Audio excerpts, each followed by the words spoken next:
Welcome to the Coastin With Quayz series, where I hit the road for a coaster-packed adventure across North America. Ride along as I conquer record-breaking roller coasters, explore new parks, and earn new coaster credits. 9 parks, 12 days, thousands of miles of thrills. This is an ultimate amusement park road trip. This is Coaster Tour North America. Coming up on this episode, I head back to Cedar Point for the second time on this coaster tour. While I'm there, I take advantage of early entry to get a ride on Siren's Curse, and then I get on some coasters that I missed during day one. All the while, I'm wondering whether or not Millennium Force is going to open for the day. So stay tuned for this vlog, which is episode 8 of Coaster Tour North America, Cedar Point.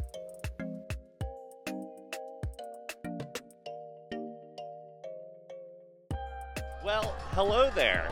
Welcome to Coastin With Quayz, Coaster Tour, North America, Episode 8, Day 2 at Cedar Point. Today, I'm here for early entry.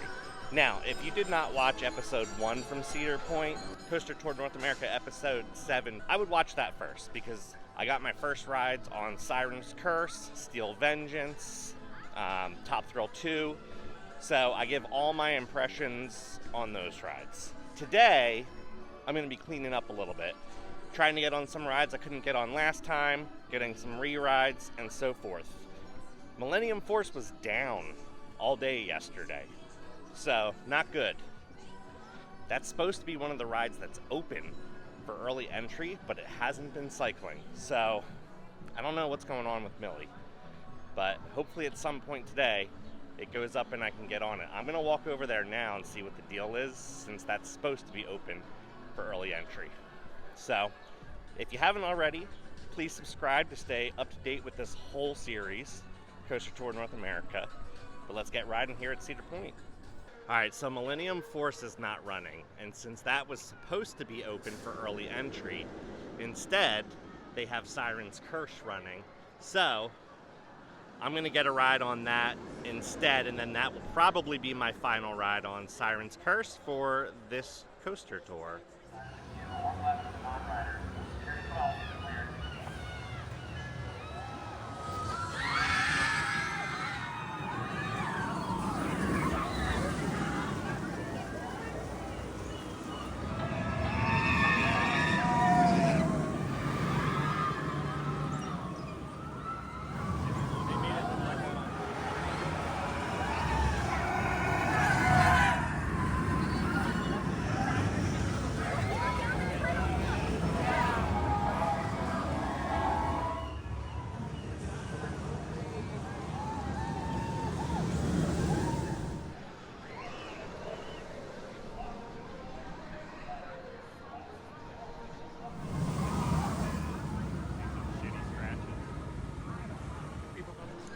Alright, so since Millennium Force was down, I got my ride on Siren's Curse. This is my second ride. This time I was in the second to last row, so in the back car, but the first row. I think yesterday I was in row 3, and I've got to say, the back of the train is so much better, because when you tilt forward, you're so much higher up on the track, so that drop feels so much longer. Still a great ride. I think everything I said yesterday holds true today. It's a great addition here to Cedar Point, but it's not going to be your favorite ride. I tried to pay a little bit more attention to the airtime on the triple down, and I noticed it a little bit more this time. It could have also been because I was in the back, but you get some nice pops of airtime and laterals since that's twisting and diving, especially when you go into the tunnel. So overall, great ride. Great addition here to Cedar Point. Now it's time to move on. Valravn is only a 15-minute wait, and since that's right next door, I'm going to get my first ride on that for this trip.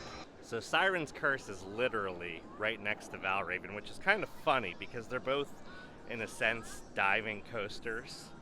So it's a little bit interesting that they put Siren's Curse where they did, but it fits perfectly in that spot, so it makes sense. Also, as I'm walking, it's of note that Cedar Point has the nice little gondola sky ride. If at some point I have time, I'd love to get a ride on that. I absolutely love the plaza here that they did for Valravn because you kind of just like walk all around the coaster and you get great views. Dive coasters are known for kind of like having people watch in awe, so they did this the right way. All right, made it to Valravn. It looks like a long line, but they don't have any of the switchbacks open, so the sign says 15 minutes. Definitely not 15 minutes.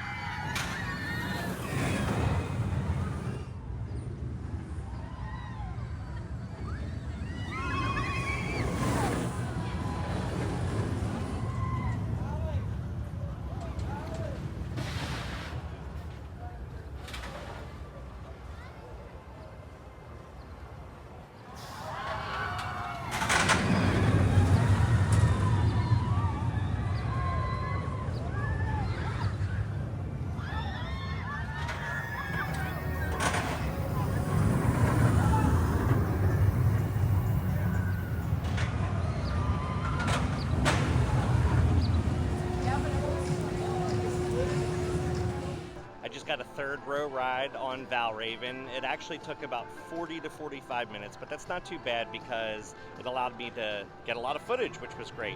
After riding Yukon Striker at Canada's Wonderland a few days ago, this ride just doesn't even compare to that one. Yukon Striker, the pacing is just so much better, especially everything before the mid-course brake run. On this coaster, you just have the dive in Immelman, and then you go right into the mid-course. I actually think the second half of this ride's more fun and more interesting than the first half, except of course for that dive. But still a fun ride. But of my 3 dive coasters I've been on, this, Yukon Striker, and Iron Menace, this is probably my least favorite.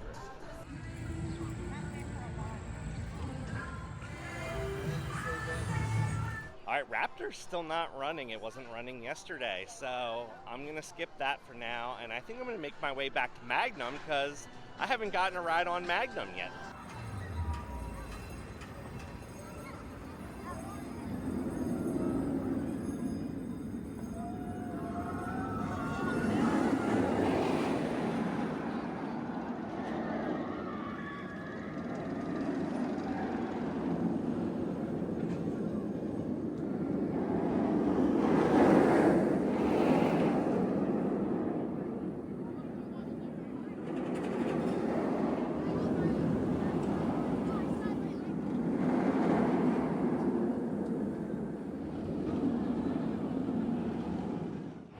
Making my way through the Top Thrill 2 Plaza.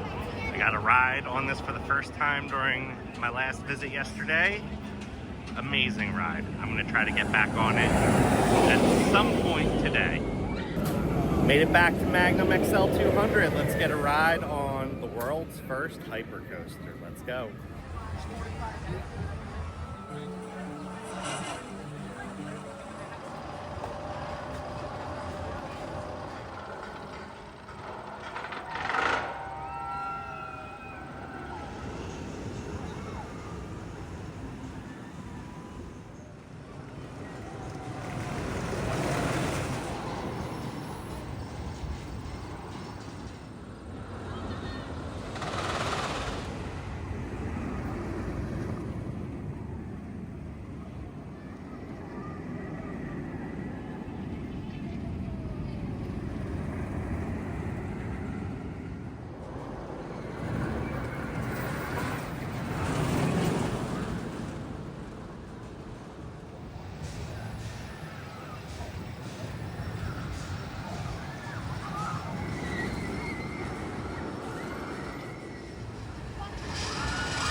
Well, Magnum is much rougher than I remembered it being about 9 years ago. Whew. That was a lot of fun, and the airtime was a lot stronger than I remember it. Like all those bunny hills at the end, I was getting straight ejector airtime instead of floater. And then the after you go down the first drop, you hit 2 airtime hills. The shorter of the 2, also ejector airtime. Lots of laterals as well, but very, very rough. Now, Magnum was manufactured by Aerodynamics. From what I understand, it was manufactured on site, fabricated on site, meaning that the workers bent the steel and welded the steel on site. Without getting too deep into roller coaster history, the manufacturer Morgan took what Aerodynamics did with these hypercoasters, but re-engineered them using computers, and that's actually what Steel Force is. So Steel Force was made by Morgan, not Aerodynamics, but Steel Force is so much smoother and the airtime's so much floatier. I actually prefer Steel Force, plus the double helix on Steel Force is way better than the pretzel roll on Magnum, in my opinion. But we're gonna move on from Magnum. Only one ride today.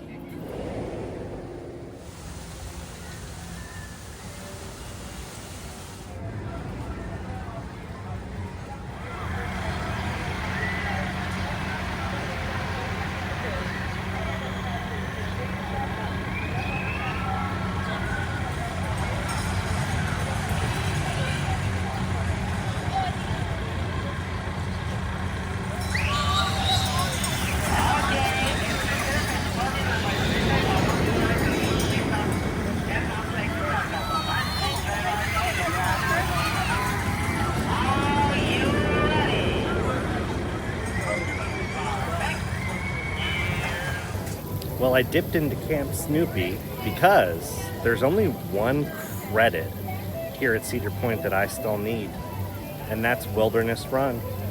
But you have to be a child to get on it, or you have to be under 54 inches. So for now, not getting that credit.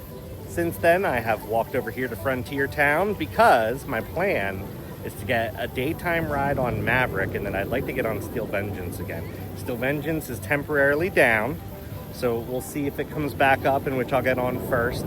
Millennium Force is still down. So when I'm done over here, if Millennium Force is not open, I'm gonna go over and get another ride on Top Thrill 2.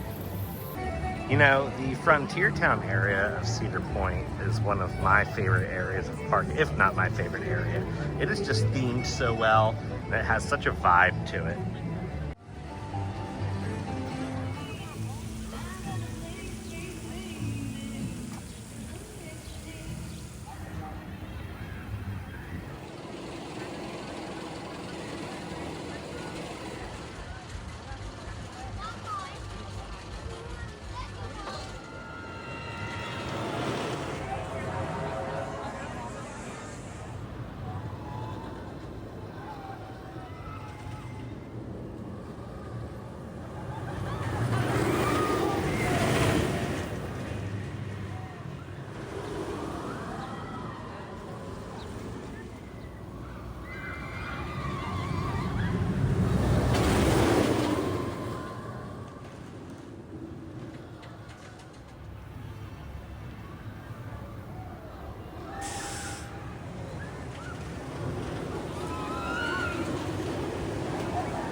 Okay, spent a bunch of time in Frontier Town. Of course, got a ride on Stevie. Man, it's my #1 coaster. Sorry, Fury, but Steel Vengeance, it's just the best. The airtime's amazing, the inversions are amazing, the laterals are amazing. It's a long layout. Best coaster. Maverick had about a 75-minute wait, so I decided to skip Maverick for now. And then I rode the train for a while. After I rode the train, I went for a little walk. Walked along the beach a little bit, got some shots of Magnum XL-200. That was really cool. And then now it says that Top Thrill 2 has a 30-minute wait. I don't know if that's accurate, but we're gonna get on for my second overall ride for Top Thrill 2. Let's see if I still like it better than Top Thrill Dragster.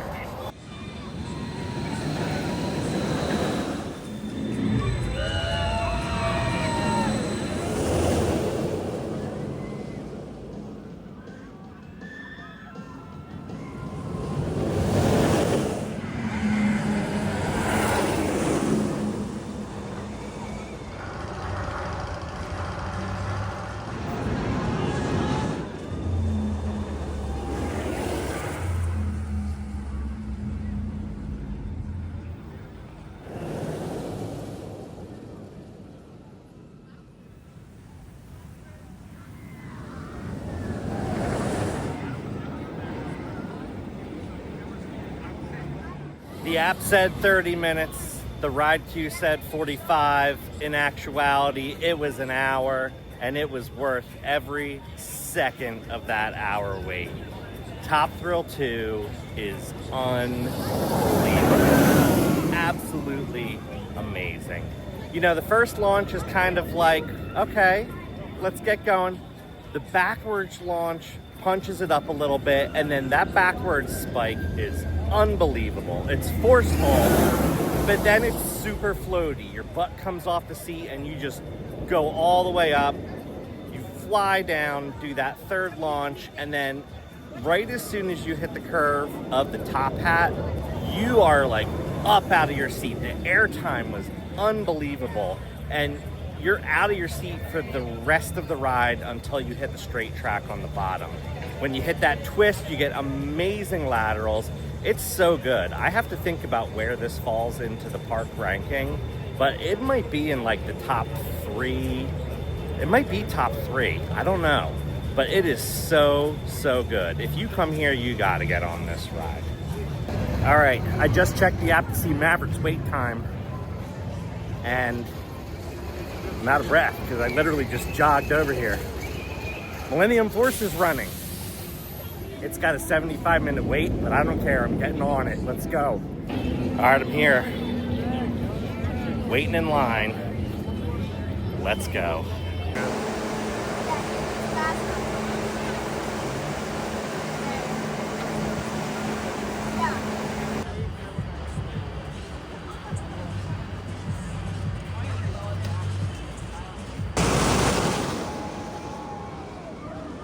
Well, it ended up being an hour and a half wait because about 20 minutes into the queue, the ride went down for about 25 or 30 minutes.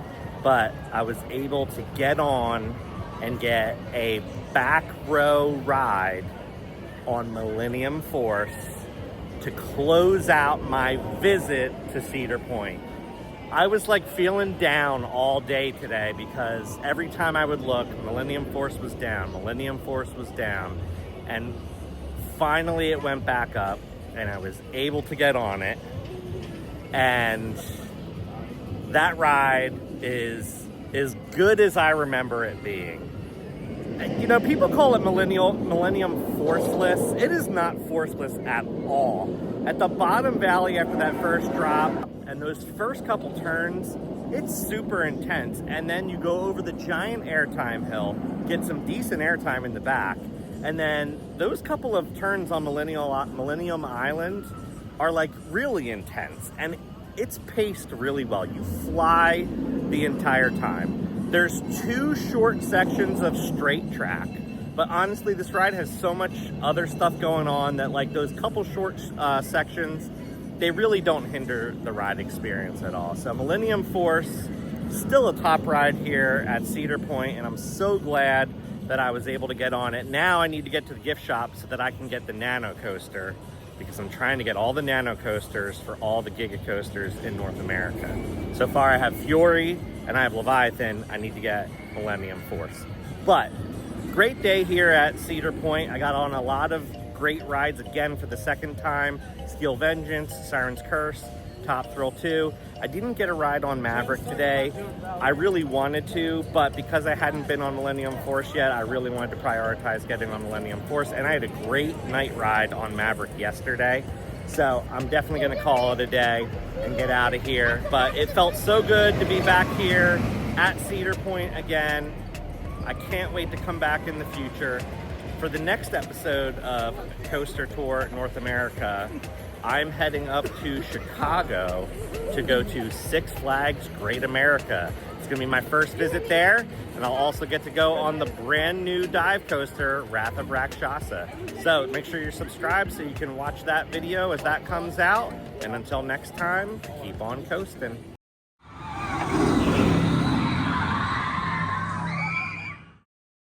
Post-credit scene, bought the Nano Coaster, bought a Steel Vengeance hat, bought a Millennium Force sticker. That's it, bye.